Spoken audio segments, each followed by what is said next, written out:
ভূমি সেবায় দুর্নীতি ও হয়রানি বন্ধ করতে চায় সরকার, বললেন প্রধানমন্ত্রী।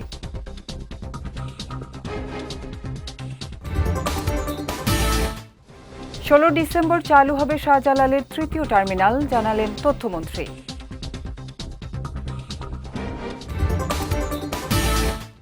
এবং সেপ্টেম্বর থেকে ইউনিয়ন পরিষদ নির্বাচন শুরু হবে, বললেন স্থানীয় সরকার প্রতিমন্ত্রী।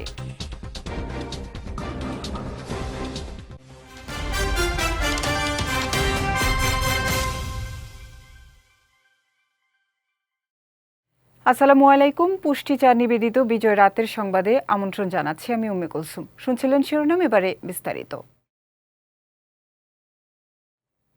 প্রধানমন্ত্রী তারেক রহমান বলেছেন, ভূমি সেবায় দুর্নীতি ও হয়রানি বন্ধ করতে চায় সরকার। সব বিষয়ে সরকার দায়বদ্ধ থাকতে চায়। সকালে রাজধানীর তেজগাঁওয়ে ভূমি ভবনে ভূমি সেবা মেলার উদ্বোধনী অনুষ্ঠানে তিনি এসব কথা বলেন। ভূমির পরিকল্পিত ব্যবহার বর্তমান সময়ের জন্য অপরিহার্য মন্তব্য করে প্রধানমন্ত্রী বলেন, এই ব্যবস্থা আরও আধুনিকায়ন ও সহজ করে জনগণকে ভূমি সেবা দিতে কার্যকর ব্যবস্থা নিয়েছে সরকার। ডিজিটাল প্রযুক্তির মাধ্যমে এই সেবা দেয়া হবে, যাতে সাধারণ মানুষকে দুর্নীতি বা অযথা হয়রানির শিকার হতে না হয়। ভূমি জমি ব্যবস্থাপনা যত বেশি আধুনিক ও প্রযুক্তি নির্ভর করা যায়, জমি সংক্রান্ত বিরোধ নিষ্পত্তির পথও তত বেশি সহজ হয়ে যায় বলে মন্তব্য করেন তিনি। প্রধানমন্ত্রী আরও বলেন, জমি ব্যবস্থাপনার ক্ষেত্রে অনলাইন সুবিধা নিশ্চিত করায় জমি জমা সংক্রান্ত দুর্ভোগ অনেকটা লাঘব হবে। একই সঙ্গে জমি জমা সংক্রান্ত বিরোধকে কেন্দ্র করে ভূমি অফিসগুলোতে মধ্যস্বত্বভোগীদের দৌরাত্ম্যও কমবে। জমি বা ভূমি শুধু এক টুকরো সম্পত্তি নয়, বরং মানুষের জীবনে এটি এক ধরনের নিরাপত্তা, নির্ভরতা, অর্থনৈতিক স্থিতি, জীবিকা এবং ভবিষ্যতের ভিত্তি। এই উপলব্ধি থেকেই জমি ব্যবস্থাপনাকে হয়রানি ও দুর্নীতিমুক্ত করার অঙ্গীকার নিয়ে জনগণের দোরগোড়ায় রাষ্ট্রীয় সেবা পৌঁছে দিতে বর্তমান সরকার কাজ করছে। আমি ভূমি মন্ত্রণালয় মন্ত্রী থেকে শুরু করে এই মন্ত্রণালয়ের সঙ্গে সংশ্লিষ্ট সকল কর্মকর্তা এবং কর্মচারীদের দৃষ্টি আকর্ষণ করে বলতে চাই, সেবা প্রদান জনগণের প্রতি করুণা নয়, বরং জনগণের সেবা নিশ্চিত করা আমাদের দায়িত্ব বলেই আমি মনে করি। আমাদের লক্ষ্য একটি হয়রানিমুক্ত, প্রযুক্তি নির্ভর এবং নাগরিক বান্ধব ভূমি ব্যবস্থা প্রতিষ্ঠা করা, যা দেশের টেকসই উন্নয়নকে আরো ত্বরান্বিত করবে। আগামী 16 ডিসেম্বর হজরত শাহজালাল আন্তর্জাতিক বিমানবন্দরের তৃতীয় টার্মিনাল চালু করা হবে বলে জানিয়েছেন তথ্য ও সম্প্রচার মন্ত্রী জহির উদ্দিন স্বপন। আজ তথ্য অধিদফতরে সরকারের বিভিন্ন কর্মকাণ্ড তুলে ধরতে আয়োজিত সংবাদ সম্মেলনে কথা জানান তিনি। মন্ত্রী আরও বলেন, বিগত সরকারের উদাসীনতার কারণে দেশে হামের প্রাদুর্ভাব দেখা দিয়েছে, যার খেসারত এখন জাতিকে দিতে হচ্ছে। তবে বর্তমান সরকার দায়িত্ব নেওয়ার পর প্রয়োজনীয় হামের টিকা সংগ্রহ করেছে বলে জানান তিনি। বলেন, শিগগিরই হেলথ কার্ড বিতরণ কার্যক্রম শুরু হবে। এছাড়া এখন পর্যন্ত 53,096টি পরিবারকে ফ্যামিলি কার্ড দেয়া হয়েছে বলে উল্লেখ করেন মন্ত্রী। এছাড়া আগামী 1 বছরের মধ্যে দেশের সব স্থানীয় সরকার নির্বাচন সম্পন্ন করার পরিকল্পনা সরকারের রয়েছে বলে জানান জহির উদ্দিন স্বপন। বহুপাক্ষিক আলোচনা ও কর্মকৌশল ঠিক করে হযরত শাহজালাল আন্তর্জাতিক বিমানবন্দরের তৃতীয় টার্মিনাল দ্রুত চালুর উদ্যোগ নেওয়া হয়েছে। 16 ডিসেম্বরকে সম্ভাব্য তারিখ হিসেবে বিবেচনায় রেখেই সকল প্রস্তুতি সম্পন্ন করার নির্দেশ দেওয়া হয়েছে। হযরত শাহজালাল আন্তর্জাতিক বিমানবন্দরে প্রায় 94,000 বর্গমিটার এলাকা জুড়ে ওয়াইফাই নেটওয়ার্ক বিস্তৃত। এর আওতায় রয়েছে terminal 1, 2, domestic terminal, VIP terminal এবং কার পার্কিং এলাকা। এই বিস্তৃত কভারেজের ফলে বিমানবন্দরে প্রায় সব গুরুত্বপূর্ণ অংশই যাত্রীরা এখন বিনামূল্যে ইন্টারনেট সেবা গ্রহণ করতে পারছেন। সেপ্টেম্বর থেকে ইউনিয়ন পরিষদ নির্বাচন শুরু হবে বলে জানিয়েছেন স্থানীয় সরকার প্রতিমন্ত্রী মীর শাহে আলম। বলেন, আগামী 1 বছরের মধ্যে জেলা, উপজেলা ও পৌরসভা ও সিটি কর্পোরেশন সহ 5টি স্থানীয় সরকার নির্বাচন অনুষ্ঠিত হবে। আজ নিজ দপ্তরে বগুড়া সিটি কর্পোরেশনের প্রশাসকের আনুষ্ঠানিক যোগদান শেষে সাংবাদিকদের এক প্রশ্নের জবাবে তিনি এসব কথা জানান। এ সময় তিনি আরও বলেন, কোন নির্বাচন আগে হবে সেটি বাজেট পাওয়ার সাপেক্ষে ঠিক করা হবে। 27-28 অর্থ বছরের যে বাজেট, যেটি জুনে পার্লামেন্টে আসবে এবং যে বাজেটটি অনুমোদন বা পাস হবে, ওই বাজেটে তো এই 5টি নির্বাচনের জন্য আমাদের টাকা রাখতে হবে। ইউনিয়ন পরিষদ, পৌরসভা, উপজেলা, জেলা পরিষদ এবং সিটি কর্পোরেশন। বাজেট ইতিমধ্যেই নির্বাচন কমিশনকে আমরা চিঠি দিয়েছি যে এই সমস্ত নির্বাচনে তাদের ব্যয় কত হবে, তারা সেই অনুযায়ী নির্বাচন কমিশনের যে বাজেটের ফরম্যাট, সেই ফরম্যাটে তারা এই 5টি স্থানীয় সরকারি নির্বাচনের জন্য তারা বাজেট প্রস্তাব করবেন এবং বাজেট অনুমোদন হলে আগামী সেপ্টেম্বর অক্টোবর থেকে আমার ধারণা, যেহেতু আমাদের মন্ত্রী মহোদয় এবং মাননীয় প্রধানমন্ত্রীর ইচ্ছা অনুযায়ী উনি যেহেতু বলেছেন যে 1 বছরের মধ্যে নির্বাচনগুলো শুরু হবে, তো বর্ষা মৌসুমের পরে শুষ্ক মৌসুমে পর্যায়ক্রমে ধাপে ধাপে 1 বছরের মধ্যে আমরা 5টি নির্বাচনে শেষ করব। কোরবানি ঈদ উপলক্ষে বিদেশ থেকে পশু আমদানির প্রয়োজন হবে না বলে জানিয়েছেন প্রাণী সম্পদ প্রতিমন্ত্রী সালাউদ্দিন টুকু। চোরাচালান বন্ধে সীমান্তে নিরাপত্তা জোরদার করা হয়েছে বলেও জানান তিনি। সকালে ঢাকা বিশ্ববিদ্যালয়ের সিনেট ভবনে এক আলোচনা সভায় তিনি বলেন, দেশে 1,34,00,000 গবাদি পশুর মজুদ রয়েছে। কোরবানির জন্য লাগবে 1,02,00,000। প্রাণী সম্পদ প্রতিমন্ত্রী আরও জানান, জাটকা ধরা বন্ধ করায় ইলিশের পরিমাণ বাড়ছে। হালদা ও কাপ্তাই লেকে মাছ ছাড়া হয়েছে উল্লেখ করে তিনি আরও বলেন, আগামী 3 বছর পর এসবের সুফল পাওয়া যাবে। আমাদের এই মুহূর্তে প্রায় 1,23,34,000 প্রায় আমাদের গবাদি পশু মজুদ রয়েছে। আমাদের চাহিদা কিন্তু আছে 1,02,00,000, প্রায় 22 লক্ষ গবাদি পশু আমাদের সারপ্লাস আছে এই কুরবানির জন্য। এই জন্য আমরা বলেছি বাইরে পার্শ্ববর্তী দেশ থেকে আপনারা জানেন যে অনেক গবাদি পশু আসে, গরু আসে, সেটি কিন্তু এই মুহূর্তে আমাদের প্রয়োজন নেই, এসে থাকে। আমরা কিন্তু নির্দেশনা দিয়েছি যে বর্ডার এলাকায় কোনোভাবে যাতে এবার গবাদি পশু ওই পার থেকে না আসতে পারে, সেই ব্যাপারে সর্বোচ্চ পদক্ষেপ আমরা নিয়েছি। দেশজুড়ে অগ্নি ও দুর্ঘটনা মোকাবিলায় ফায়ার সার্ভিস ও সিভিল ডিফেন্সের সক্ষমতা বাড়াতে 20টি নতুন ফায়ার স্টেশন নির্মাণ ও পুনর্নির্মাণের কাজ চলছে বলে জানিয়েছেন স্বরাষ্ট্রমন্ত্রী সালাউদ্দিন আহমদ। একই সঙ্গে জরুরি চিকিৎসা সেবা সম্প্রসারণে 100টি নতুন অ্যাম্বুলেন্স সংগ্রহের কার্যক্রমও চলমান রয়েছে বলে জানান তিনি।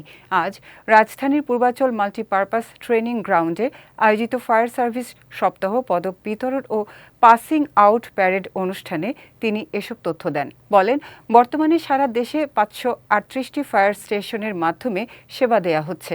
তবে জনসংখ্যা ও নগরায়নের তুলনায় এ সংখ্যা এখনও পর্যাপ্ত না। তাই জনগুরুত্ব বিবেচনায় নতুন স্টেশন নির্মাণ ও পুনর্নির্মাণের উদ্যোগ নেওয়া হয়েছে বলেও জানান তিনি। জনগুরুত্বপূর্ণ বিবেচনায় আমরা ফায়ার সার্ভিসের সক্ষমতা ও সামর্থ্য বৃদ্ধিতে জোর দিচ্ছি। ইতিমধ্যে 20টি ফায়ার স্টেশন নির্মাণ ও পুনর্নির্মাণের প্রকল্প বাস্তবায়নের কাজ চলমান রয়েছে। অ্যাম্বুলেন্স সেবা সম্প্রসারণের লক্ষ্যে 100টি অ্যাম্বুলেন্স সংগ্রহের কাজও চলমান রয়েছে। অতি সম্প্রতি ডুবুরিদের সক্ষমতা বাড়াতে 72টি পদ সৃজনের প্রস্তাব অনুমোদন করা হয়েছে।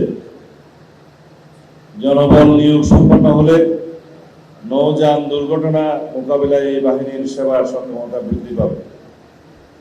তাছাড়া এই বাহিনীর ফায়ার স্টেশনের সংখ্যা বৃদ্ধি এবং পরিকল্পনা অনুযায়ী সদস্য সংখ্যা 30,000-এর অধিক করার জন্য ফায়ার সার্ভিসের অর্গানোগ্রাম পুনর্গঠনের প্রস্তাবও বিবেচনাধীন রয়েছে। আধুনিক প্রযুক্তি, গবেষণা, উন্নত বীজ এবং বহুমুখী পাট পণ্যের প্রসারের মাধ্যমে বর্তমান প্রায় $1 বিলিয়ন রপ্তানি আয়কে ভবিষ্যতে $5 থেকে $7 বিলিয়ন শিল্পে উন্নীত করা সম্ভব বলে মন্তব্য করেছেন বস্ত্র ও পাট মন্ত্রী খন্দকার আব্দুল মুক্তাদির। আজ রাজধানীর ফার্মগেটে জুট ডাইভার্সিফিকেশন প্রমোশন সেন্টারে আয়োজিত বহুমুখী পাট পণ্য মেলার উদ্বোধন অনুষ্ঠানে তিনি একথা বলেন। মন্ত্রী বলেন, একসময় দেশের রপ্তানি আয়ের প্রধান উৎস ছিল পাট। পাট খাতের টেকসই উন্নয়নের প্রথম শর্ত হল উন্নত মানের পাট বীজ উৎপাদনে স্বয়ংসম্পূর্ণ হওয়া। বর্তমানে দেশে বছরে প্রায় 6,000 টন পাট বীজের চাহিদা থাকলেও বড় অংশ আমদানি করতে হয়। এই নির্ভরতা কমিয়ে দেশীয়ভাবে মানসম্মত বীজ উৎপাদনের তাগিদ দেন মন্ত্রী। পাটের যে পাট বীজ, এই পাট বীজে বাংলাদেশ এখনো নির্ভরশীল আমদানির উপরে। অন্য একটা প্রতিদ্বন্দ্বী দেশ থেকে পাট বীজ এনে আমাদের এখানে পাট উৎপাদন করতে হয়। তো আমাদের প্রথম লক্ষ্য হলো আগামী দিনে পাট বীজের সম্পূর্ণ হওয়া। কম বেশি আমাদের ৬,০০০ টনের মতো পাট বীজ লাগে বছর ওয়ারি। আগামী দিন হয়তো আরও বেশি লাগবে যদি আমরা ফসল বাড়াই, মানে এরিয়া বাড়াই এবং উৎপাদনশীলতা বাড়াতে পারি। তো এই ৬,০০০ টন পাট বীজ এটি আগামী দিনে বাংলাদেশে উৎপাদন করতে হবে, এটি হচ্ছে লক্ষ্য নাম্বার 1। এবার পুষ্টি চিনি গুঁড়া চাল নিবেদিত জেলা সংবাদ।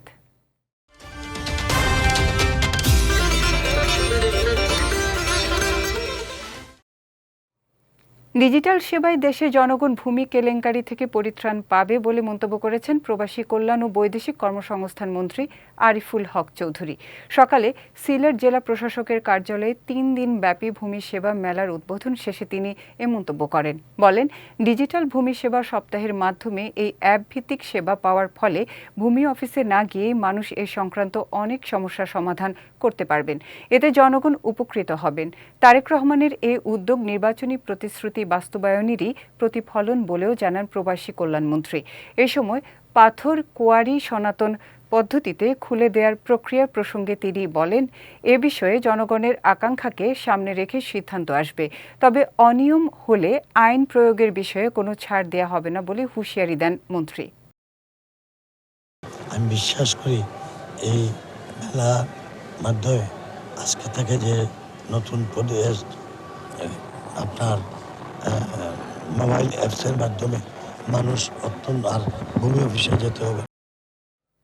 ভূমি দখলদারীদের বিরুদ্ধে সাধারণ মানুষকে প্রতিরোধ গড়ে তোলার আহ্বান জানিয়ে পানি সম্পদ প্রতিমন্ত্রী ফরহাদ হোসেন আজাদ বলেছেন, ভূমি দখল করে একজন ব্যক্তি লাভবান হলেও জনগণ ক্ষতিগ্রস্ত হয়।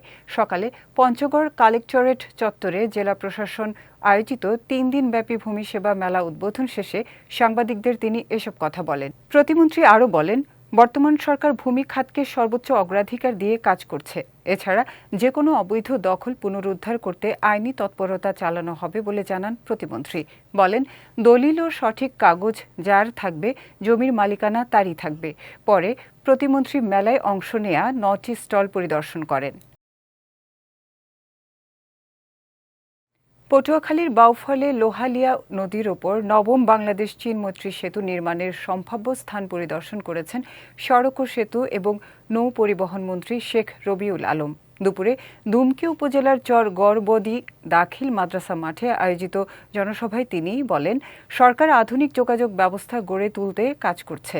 মন্ত্রী বলেন, স্থলপথ এবং নৌপথ প্রত্যেকেরই প্রয়োজন। নৌপথ অব্যাহত থাকবে, সেতু দিয়ে আমরা স্থলপথে কানেকশন করব। একটি কমিউনিকেট সিস্টেম প্রতিষ্ঠিত হবে, আর সেই লক্ষ্য নিয়ে নির্বাচিত সরকার কাজ করছে। এর আগে মন্ত্রী লোহালিয়া নদীর ওপর সেতু নির্মাণের সম্ভাব্য স্থান পরিদর্শন করেন। জনসভায় অবসরপ্রাপ্ত air vice marshal Altaf Hossain Chowdhury, doctor Shafiqul Islam Masud এবং সড়ক ও জনপথের প্রধান প্রকৌশলী সৈয়দ মইনুল হাসান উপস্থিত ছিলেন। সীমান্ত হত্যা বন্ধ করতে ব্যর্থ হলে স্বরাষ্ট্রমন্ত্রীর পদত্যাগ করা উচিত বলে মন্তব্য করেছেন জাতীয় নাগরিক পার্টির মুখ্য সমন্বয়ক নাসির উদ্দিন পাটোয়ারি। দুপুরে লালমনিরহাটের হাতীবান্ধা উপজেলার উত্তর আমঝোল সীমান্তে বিএসএফের গুলিতে নিহত খাদিমুলের পরিবারের সঙ্গে সাক্ষাৎ ও তার কবর জিয়ারত শেষে তিনি এ মন্তব্য করেন। বলেন, ভারতের বর্বর ও খুনি বাহিনী খাদিমুলকে শহীদ করেছে। তারা বাংলাদেশের মানুষের ওপর অবর্ণনীয় অত্যাচার চালাচ্ছে। এ সময় তার সঙ্গে কেন্দ্রীয় সংগঠক মিয়াজ মেহরাব তালুকদার, এম সোয়াইব, মোস্তাক আহমেদ শিশির, রাসেল আহমেদ সহ কেন্দ্রীয় ও স্থানীয় নেতাকর্মীরা উপস্থিত ছিলেন। আমরা বলবো দল মত নির্বিশেষে সবাই সীমান্ত হত্যার বিরুদ্ধে দাঁড়াইতে হবে। বাংলাদেশের নদীতে পানির জন্য দাঁড়াইতে হবে। এটার কোনো দল নাই, একটাই দল, বাংলাদেশ। এবং সীমান্তে সকল ভারতীয় অত্যাচার বন্ধ করতে হবে। আমরা সীমান্তে সকল সহিংসতার বিরুদ্ধে। ভারত থেকে বাংলাদেশে পুশিন করার চেষ্টা চালাচ্ছে। আমরা সরকারকে বলবো সকল পুশিন বন্ধ করার জন্য, সীমান্তবাসীকে সজাগ থাকার জন্য, রাতে পাহারা দেওয়ার জন্য বাস নিয়ে, যাতে ভারত থেকে কেউ বাংলাদেশে তারা পুশিন করাইতে না পারে, সেই ব্যবস্থা চালু করতে হবে। এবার পুষ্টি নিবেদিত আন্তর্জাতিক প্রসঙ্গ।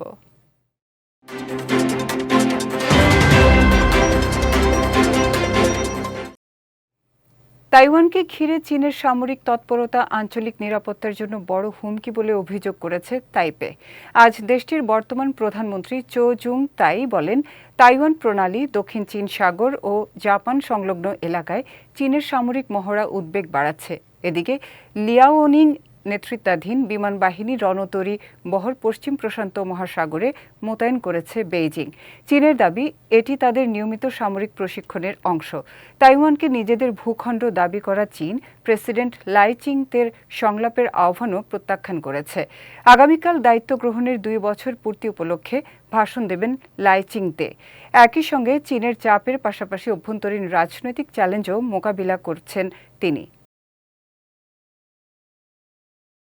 বিশ্বখ্যাত টাইম ম্যাগাজিনের টাইম শ্রেষ্ঠ উদ্ভাবন 2025 তালিকায় স্থান পেয়েছে বাংলাদেশের ICDDRB'র উদ্ভাবিত খাদ্য ফর্মুলা MDC-F2।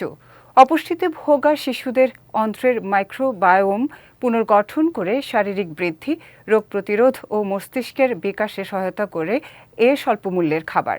ছোলা, সয়াবিন, চীনাবাদাম ও কাঁচা কলার গুঁড়ার মিশ্রণে তৈরি ফর্মুলাটি উদ্ভাবন করেছেন ডক্টর তাহমিদ আহমেদ ও ডক্টর জেফ্রি গর্ডন। বর্তমানে ভারত, পাকিস্তান, মালি ও তানজানিয়ায় এ নিয়ে বড় পরিসরে গবেষণা চলছে।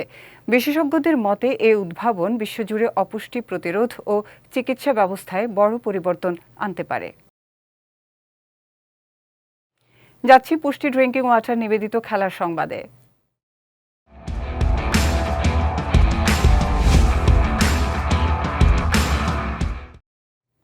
সিলেট টেস্টে জয়ের আশা নিয়ে চতুর্থ দিন শেষ করল বাংলাদেশ। 437 রানের লক্ষ্য তাড়া করতে নেমে চতুর্থ দিন শেষে পাকিস্তানের সংগ্রহ 7 উইকেটে 316। শেষ দিনে তাদের দরকার আরও 121 রান, আর বাংলাদেশের প্রয়োজন 3 উইকেট। এর আগে বাংলাদেশ প্রথম ইনিংসে 278 ও দ্বিতীয় ইনিংসে 390 রান করে। জবাবে পাকিস্তান 232 রানে অল আউট হয় প্রথম ইনিংসে। চতুর্থ দিনে বাবর আজম ও শান মাসুদের 92 রানের জুটি ম্যাচে ফেরায় পাকিস্তানকে। তবে বাংলাদেশের হয়ে তাইজুল সর্বোচ্চ 4 উইকেট শিকার করেন। এদিন নাহিদ রানার 2 ও মিরাজের 1 উইকেটও গুরুত্বপূর্ণ ভূমিকা রাখে। চতুর্থ দিন শেষে রিজওয়ান 75 ও সাজিদ খান 8 রানে অপরাজিত আছেন। বিশ্বকাপের আগে স্পেনের জন্য বড় ধাক্কা হয়ে এসেছে ফেরমিন লোপেজের চোট। ডান পায়ের পঞ্চম মোটাটারসাল হাড়ে গুরুতর চোট পেয়ে অস্ত্রোপচার করাতে হচ্ছে বার্সেলোনার এই মিডফিল্ডারকে। ফলে আসন্ন 2026 বিশ্বকাপে খেলা হচ্ছে না তার।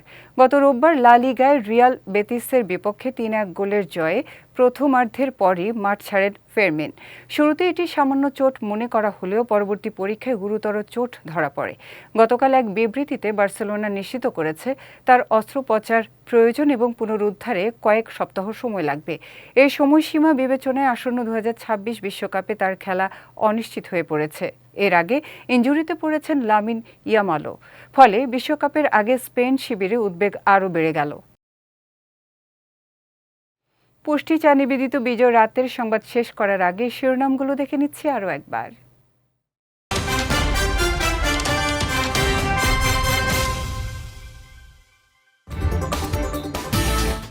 ভূমি সেবায় দুর্নীতি ও হয়রানি বন্ধ করতে চায় সরকার, বললেন প্রধানমন্ত্রী।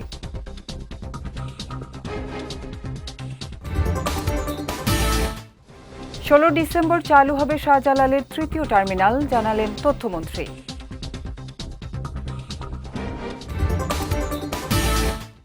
এবং সেপ্টেম্বর থেকে ইউনিয়ন পরিষদ নির্বাচন শুরু হবে, বললেন স্থানীয় সরকার প্রতিমন্ত্রী।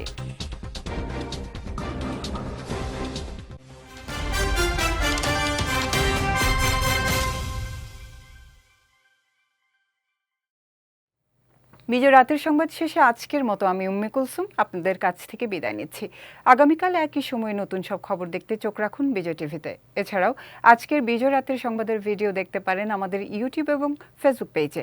আমাদের ইউটিউব হলো youtube.com/bijaytvofficial এবং আমাদের ফেসবুক পেজ হলো facebook.com/bijaytvlimited। এতক্ষণ সঙ্গে থাকার জন্য ধন্যবাদ সবাইকে।